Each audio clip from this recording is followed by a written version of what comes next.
আসসালামু আলাইকুম, আপনারা সবাই অনেক ভালো আছেন। আপনার জন্য আসলাম হলো Realme C সিরিজের নতুন একটা ফোন, Realme C85 Pro। ফোনটা যদি আমি Realme C75 এবং C75X এর সাথে কম্পেয়ার করি, বেশ ভালো পজিটিভ ইমপ্রুভমেন্ট নিয়ে এসেছে। সেই সাথে ফোনটা আমরা ইউজ করতে যাও আমাদের কাছে ওভারঅল অনেক কিছু ভালো লেগেছে, অনেক কিছু আবার মোটামুটিও লেগেছে।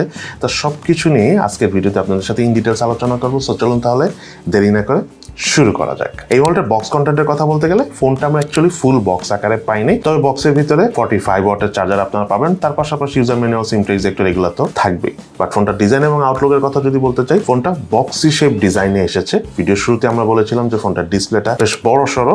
সো এটার ডিসপ্লে সাইজ হলো 6.8 ইঞ্চি এবং মোবাইলের থিকনেস হলো 8.1 মিলিমিটার এবং ওয়েট হলো 205 গ্রাম। ফোনটা যেহেতু বেশ বড়, সো হালকা পাতলা একটু ভারী। ওয়েট ডিস্ট্রিবিউশন ওভারঅল 100% অ্যাকুরেট না হলো ঠিকঠাক আছে। ইন হ্যান্ড ফিল যথেষ্ট ভালো ছিল, তবে যাদের হাত একটু বড় তারা ওভারঅল হয়তো বা সিঙ্গেল হ্যান্ডে মোটামুটি ইউজ করতে পারলো। যাদের হাত একটু মিডিয়াম সাইজে তাদের হয়তো আলটিমেটলি দুই হাতেই ইউজ করতে হতে পারে। সেই সাথে এই ফোনটাতে IP68 এবং IP69 এর ওয়াটার এবং ডাস্ট রেসিস্ট্যান্ট সার্টিফিকেশন রয়েছে, অর্থাৎ আপনারা পানিতে ডুবিয়ে ইউজ করতে পারবেন, বাট লং টাইম পানিতে না ভিজিয়ে রাখাই ভালো। সেই সাথে ফোনটা যদি আমি ব্রাইটনেস এর কথা বলতে যাই, ডিসপ্লেতে 4000 নিটস পিক ব্রাইটনেস রয়েছে। আউটডোর ইউজ করতে যাই আমরা কোনো ধরনের কোনো লো ব্রাইটনেস কিন্তু প্রবলেম পাইনি। সেই সাথে ফোনটার ব্যাক প্যানেলে স্পেশাল একটা রিং লাইটের মতো একটা RGB নোটিফিকেশন লাইট রয়েছে। এটা কিন্তু কালার চেঞ্জ হয়, পেপারটা একটু ইন্টারেস্টিং। তাই এই মোবাইলে থাকা ইন ডিসপ্লে ফিঙ্গারপ্রিন্ট স্ক্যানারটি যথেষ্ট ফাস্ট এবং স্মুথ কাজ করে। টাচ করার সাথে সাথে আনলক করছিল এবং ফোনের ডিসপ্লে অনুযায়ী ফিঙ্গারপ্রিন্ট স্ক্যানারের পজিশন আমাদের কাছে ঠিকঠাক জায়গায় রয়েছে বলেই মনে হয়েছে। সেই সাথে মোবাইলটার বাটন এবং কোর্সের কথা বলতে গেলে,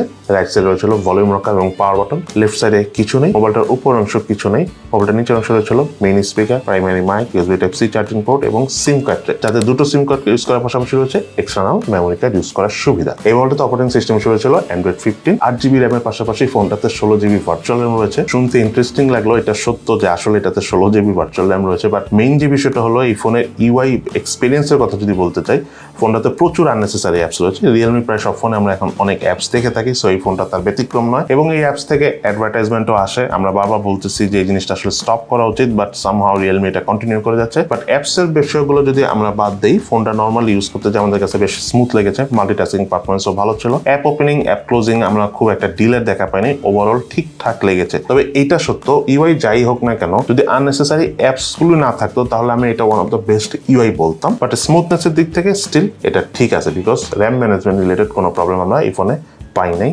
তাই এই মোবাইলটা যদি আমি ব্যাটারি কথা বলতে চাই, এই ফোনটাতে 7000 মিলিঅ্যাম্পিয়ারের ব্যাটারি রয়েছে এবং 45 ওয়াটের চার্জার আউট অফ দ্য বক্সই পেয়ে যাবেন। এবং বিশাল এই ব্যাটারি থাকায় ফোনটা আমরা অনেক লং টাইম কমফোর্টেবল ভাবে ইউজ করতে পেরেছি। ইনফ্যাক্ট আমরা যখন বেসিক ইউজ করেছি, হালকা পাতলা গেমিং করেছি বা ইন্টারনেট টুকটাক ব্রাউজ করেছি, তখন এই ফোনটা 3 দিনের থেকে একটু বেশি চার্জ ব্যাকআপ পেয়েছি, যেটা কিন্তু যথেষ্ট ইমপ্রেসিভ।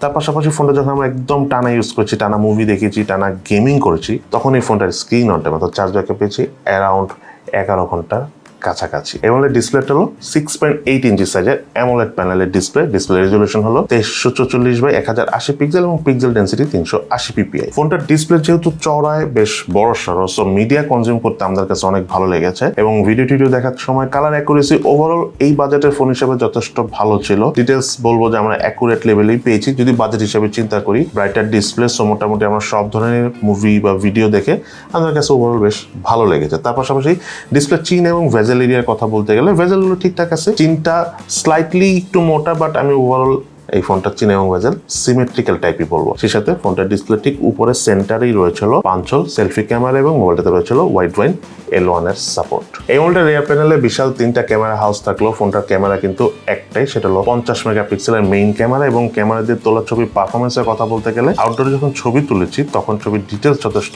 ভালো ছিল। তার পাশাপাশি কালার অ্যাকুরেসির কথা যদি বলতে চাই, রেড কালারটা হালকা বুস্ট করতেছিল। অপরদিকে কিছু ছবিতে আমরা একটু বেশি শার্পনেসের দেখা পেয়েছি। পোর্ট্রেট ছবি তোলার সময় ডাইনামিক রেঞ্জ ওভারঅল ঠিকঠাক ছিল এবং এজ ডিটেকশন ওভারঅল আমার কাছে মনে হচ্ছে যে এই বাজেট রেঞ্জের এই ফোন হিসাবে ঠিক আছে। তবে ফোনটাতে হাইয়েস্ট 1080p 30 fps এ ভিডিও শুট করা যায়। অ্যাটলিস্ট যদি 60 fps এ ভিডিও শুট করা যেত তাহলে আরেকটু বেশি ভালো লাগতো। তবে ভিডিও ক্যামেরা পারফরমেন্স এই বাজেট রেঞ্জের ফোন হিসেবে মোটামুটি লেভেলে লেগেছে, মানে ভিডিও শুট করার সময় আমরা শেকি ফিলটাও পেয়েছি। তার এই মোবাইলটার ফ্রন্ট প্যানেল রয়েছিল 8 মেগাপিক্সেলের selfie camera. Selfie camera 8 megapixel হিসেবে অবশ্যই কম হয়ে গেছে, অ্যাটলিস্ট 16 মেগাপিক্সেলের ক্যামেরা হতে ছিল। সো দেন আমরা ছবির ডিটেলস অনেক ভালো পেতাম, বাট স্টিল ছবি তোলার পর ছবির কালার অ্যাকুরেসি আমাদের কাছে খারাপ লাগে নাই। যখন আমরা প্রপার লাইট কন্ডিশনে ছবি তুলেছি তখন পোর্ট্রেট মোডে বেশ ভালো লেগেছে। তবে নর্মাল ক্যামেরা দিয়ে ছবি তোলার সময় আমরা ডিটেলসের অনেক ঘাটতি দেখা পেয়েছি। সে সাথে মোবাইলটাতে ক্যামেরা টু এপিএস সাপোর্ট রয়েছে, সো ইন ফিউচারে আপনারা চাইলে এই মোবাইলটাতে ম্যানুয়াল ক্যামেরা অর্থাৎ জিক্যাম ইউজ করতে পারবেন। এই মোবাইলটাতে প্রসেসর হিসেবে ছিল স্ন্যাপড্রাগনের 685 এবং 4G ভেরিয়েন্টের এই প্রসেসরের ট্রানজিস্টর সাইজ ছিল 6 ন্যানোমিটার এবং জিপিইউ সেই মোবাইলটা ছিল